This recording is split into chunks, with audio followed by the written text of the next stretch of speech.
Hello po mga kababayan, kamusta po kayong lahat? And once again, ito po si Simply Talkies Vlog nagbabalik upang magbigay ng ating maiksing komento, opinion at reaksyon sa mga mainit na political issues sa ating bansa. No, ang mainit nga po diyan, mga kababayan, ay ito pong si Escudero, no. Talagang tama po yung ating sinasabi na ginrab niya po ang spotlight mula kay Sara Pusit Duterte. Siya po ang mainit ngayon na usapin. Siya ang binabatikos ng mga oposisyon tungkol sa impeachment trial ni Vice Pusit Duterte. No, eto na naman mga kababayan, meron po siyang hamon sa mga prosecutor na itinalaga ng House of Representatives. Yan po ay mga Congress members na mga lawyers din. No? Ilan sa mga yan, ibanggitin natin. Nandyan si Representative Kong Luistro, Representative Defensor, si Zamora ng ano ba yan, San Juan, si Raj Gutierrez, sino pa ba, si Chua, no? At yung iba pa. 11 po na prosecutor yan. At karamihan po sila sa kanila ay they are calling for the Senate President for immediately convening the Senate for impeachment trial. Ganun din po, nandyan yung mga tunay na opposition nila, ang pangalan nito mga kababayan, sila Antonio Carpio, Nery Colmenares, ang Makabayan Black at iba pang mga progressive groups. No, may hamon ngayon sa kanila si Escudero, particularly sa mga prosecutors. At ganoon din po, dumipensa naman ang inyong Senate President sa ating Pangulong Marcos tungkol sa sinabi ng dati ninyong presidenteng mukhang nagtatanim lang ng ebidensya na si Digong Duterte. Pero bago po tayo magpatuloy, tayo po ay magpapasalamat sa lahat ng ating mga subscribers, followers, nagsishare, nagla-like ng ating videos, sa lahat ng OFW, men and women in uniform, sa mga frontliners at mga guro. At ganun din po, may God bless us all, may God bless our country, may God bless the Marcos administration and protect it from the evil forces, the likes of Dutertes, their minions, and the anti-Marcoses. So lahat po ito tungkol kay Escudero, yung kanyang paghahamon sa mga prosecutors at pagdepensa sa ating Pangulo. Unahin natin mga kababayan ang sinabi o ang paghahamon ni Escudero sa mga prosecutor dyan sa impeachment trial. Sabi niya po dyan sa quote card ng Abante, "Cheese sa kamara, mangalap ng ebidensya kontra BP Sara." Oh, kaya yun naman pala yun ang hamon niya. Kaysa naman, dakdak kayo ng dakdak sa akin kung ano-ano pang sinasite nyong mga dahilan, hindi ko naman kayo pakikinggan. Sinabi po yan din ni Escudero. Hindi ko sila pakikinggan, walang sino man sa kanila ang pakikinggan ko, kundi ang sarili ko. Kasi ako ay si Cheese Escudero and nobody can beat Cheese Escudero. Ako yata ang Senate President. Ako yata ang pinakapangatlong mataas na leader sa bansa. O, di ba? Wala pala kayo si Cheese lang pala ang katapat nyo Wala kayong magawa, no? Kasi kontrolado niya ang Senate. Ayaw din siguro ng mga ilang senador kasi naka-recess, basta't naka-recess kami, no? Sumasahod kami ng ilang libong piso pero naka-recess kami. Oo, hindi naman porket naka-recess kami, baka bakasyon lang kami, nagtatrabaho din kami. Really? Sige nga, pakita nyo nga ano tinatrabaho nyo. Parang si Elon Musk lang, no? Nagtatanong kung anong tinatrabaho ng mga sa FBI, sa Homeland Security. Wala kaya talaga, o di ba? O, sige nga, yung mga sahod nyong 300,000, ano kayang tinatrabaho ng mga ito? Lalo na yung 7 na mga re-electionist, ano tinatrabaho? Yung 7 re-electionist, sino sila? Alam nyo na kung sino yung mga yan. Pero sumasahod yan. Sasahod yan ng Pebrero, Marso, Abril hanggang Mayo. 4 months. Magkano sahod? 300,000 sabi nyo na a month. So 1.2 million ang sahod na mawawala sa inyo. Wala naman silang tinrabaho, kundi tinrabaho lang nila yung pangangampanya nila. Diba, Escudero? Ganyan po pumrotekta ng mga senador si Escudero. Wala akong pakikinggan at hinahamon ko kayo. Kaysa dakdak kayo ng dakdak sa akin, maghanap kayo ng ebidensya, mangalap kayo laban kay Pusit. Quote, sabi niya, siguro, ipapayo ko na lang sa kanila, imbis na manggigil sila.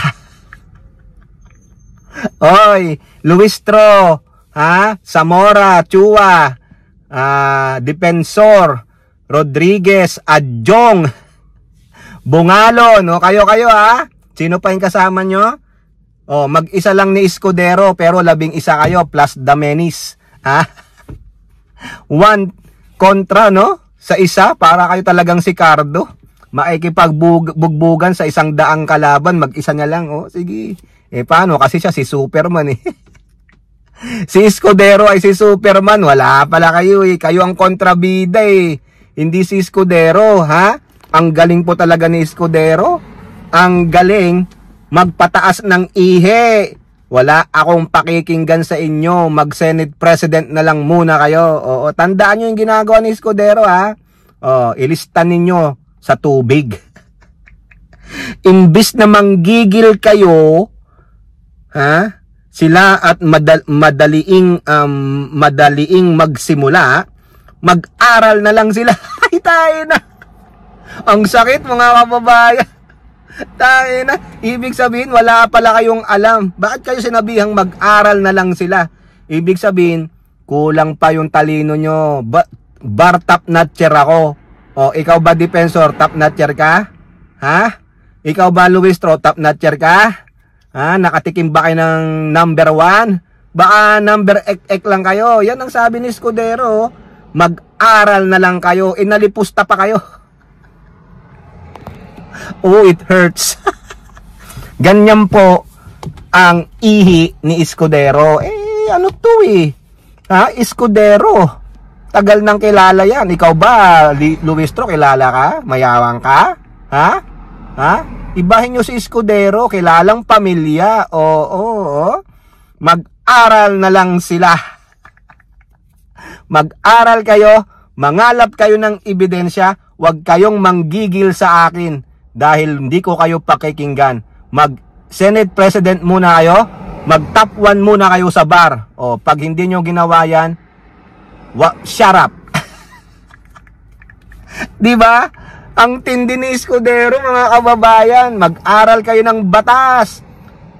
Ito pa sabi niya, asikasuhin ang pagkalap o pangongolekta ng ebidensya para sa gayon, pag nagsimula ang trial ay wala nang delay. Talaga naman. Dahil sa tagal nga naman na hindi nagtatrial ay wala na silang dahilan, palusot o rason para hindi pa maging handa. Nako, yari kayo. Talagang pinakain kayo ng alikabok sa kayabangan ni Escudero. No? Super yabang si Escudero, mga kababayan. Hoy, mga prosecutor, mag-aral daw kayo. Mangalap kayo ng ebidensya at huwag kayong manggigil para pag nagsimula na yung trial, hindi kayo ang cause ng delay dahil hindi nyo alam.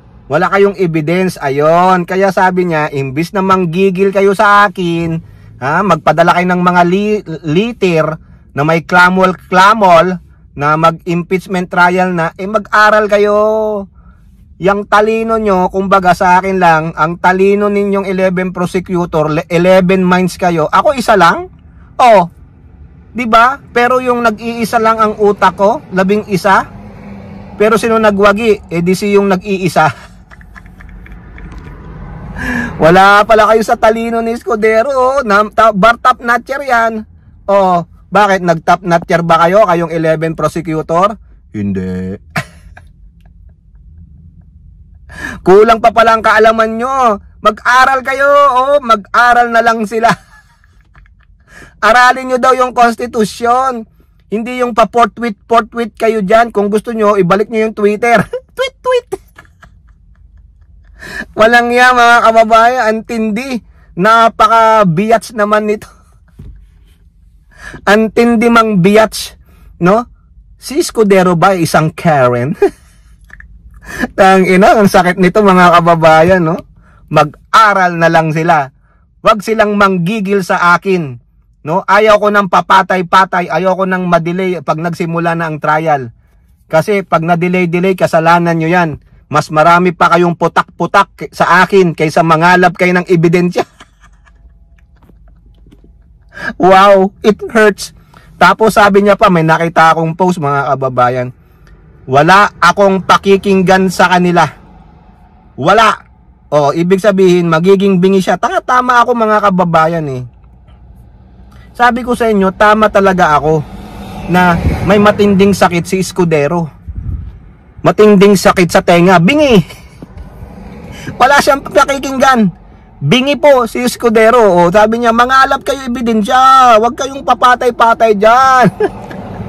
Wala kayong laban sa akin, no? Hindi ko kayo pakikinggan. Anak ng puta. O, ito naman mga kababayan, punta naman tayo sa pagdepensa niya kay Pangulong Marcos. O, maalala nyo, di ba? Kung ano-anong pinagsasabi ni Digong doon sa indignation rally nila sa Cebu na ang Pangulong Marcos daw ay veering towards martial law, dictatorship, magbababa ng martial law tulad ng tatay niya. Kasi greedy, swapang sa kapangyarihan. O. Pero ang totoo niyan, nire-reflect lang ni Digong yung sarili niya. Oo, kung ano yung gusto niya, yun ang sinasabi niya, ginagamit niya lang si Pangulong Marcos. Napilit nilang pinababagsak. Hindi po Nakontra na nga sila dyan ni Attorney Claire Castro na siyang bagong USEC ng PCO at ano yun, PPO pa siya press officer, hindi ko nakalimut, Palace Press Officer mga kababayan. Parang siya yung Palace Briefer. Minalitan niya yata si Miss Daphne Osemnia, no? Pero si Escudero nagsalita rin sa banat ni Digong na wala namang ebidensya.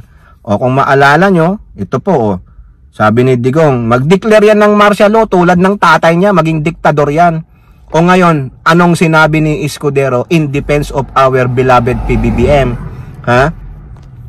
Quote, I do not agree and do not subscribe to his accusations at all. Patungkol kay Digong. When their accusation that PBBM was a weak leader who was not in control did not fly, now they are accusing him of the exact opposite and now supposedly has dictatorial tendencies. It is not only inconsistent, it is also irrational and untrue.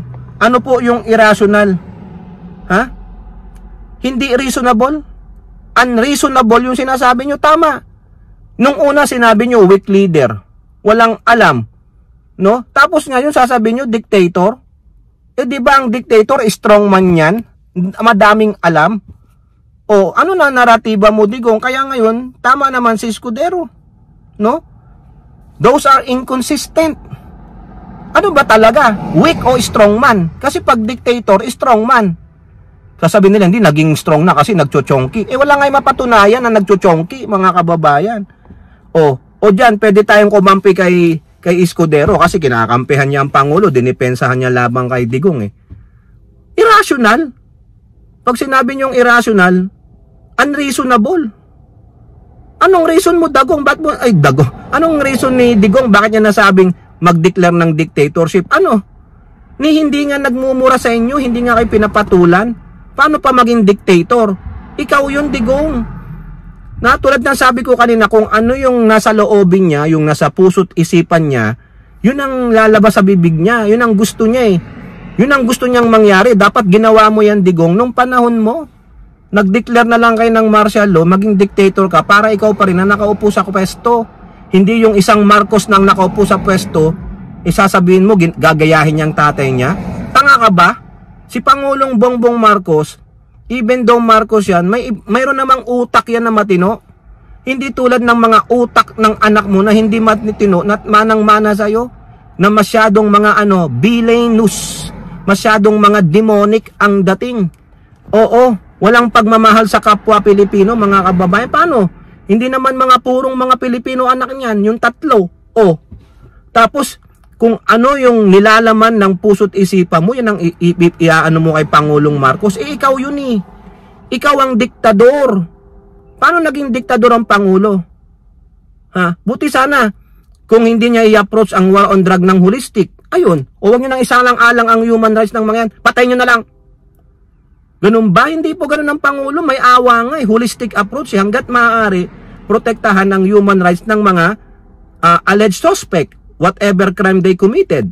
Diba? Suspect pa lang, dinggin sa korte, bigyan ng chance. Kung guilty, edi parusahan. Kung ano ang kaukulang parusa, o pag na-met niya na yung sentence niya, yung penalty niya, and then i-rehab siya. Balik sa lipunan, di ba ganon? Si Digong, itumba nyo na lang. Hikayatin nyo man laban para itumba, tapos ang problema ko, ganon kadali. Yung pattern of impunity sa paggawa ng krimen, kaya patuloy silang gumagawa ng krimen, kasi immune sila eh.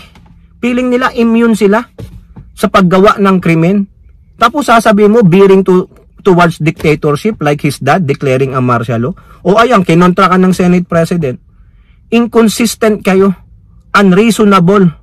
And he is not buying the lemonade, the very rotten lemonade na gusto nyong ipainom sa amin.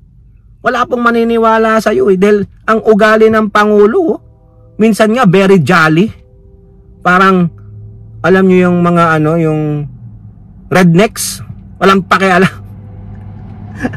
Diba? Hindi nga siya nakikialam sa mga ano ba yun, yung kung ano man yung ginagawa ng departamento, hinahayaan niya, pero they are hindi naman micromanagers. O tulad ng ginagawa nyo, binibira nyo kung ano-anong mga accusations, wala kayong maibatong mga ebidensya. Pero wala. Hindi siya diktador, di kayo kinakasuhan. Wala siyang kinasuhan ni isa sa inyo. Lalo na yung video na lumabas na yung chumochongki ng pulburon. Wala eh. Di sana kung diktador siya, pinahuli na yon. Di ba? O, sino pa? Pinahuli na si Pusit dahil nagbanta. O, di ba? Gago. Kaya tama lang si Escudero dito, mga kababayan. No, si Escudero, kumampi sa Pangulo, o kampihan natin. Pero, yung pagiging mapagmataas niya, tungkol dyan sa impeachment, na feeling niya siya ang hari-hari sa Senado, hindi naman tama, no? Huwag kang magmalaki, Escudero. Huwag kang magsalita ng mag-aral na lang sila, no? Walang ganon. Sinasabihan ka lang. Nire-remind lang sa'yo yung nakalagay sa Constitution, pero huwag kang ganyan, pare-pareho lang kayong abogado. Alam din nila yung meaning nung sa Constitution. Baka ikaw, dahil wala na, nandyan na, nakapag-desisyon ka na, paninindigan mo na lang. Ilalabas mo yung pagiging maldita mo? Ganun ba? O kayo, ano pong inyong masasabi? Comment down below and don't forget to like and share. Hope to see you on next videos. Bye-bye. God bless.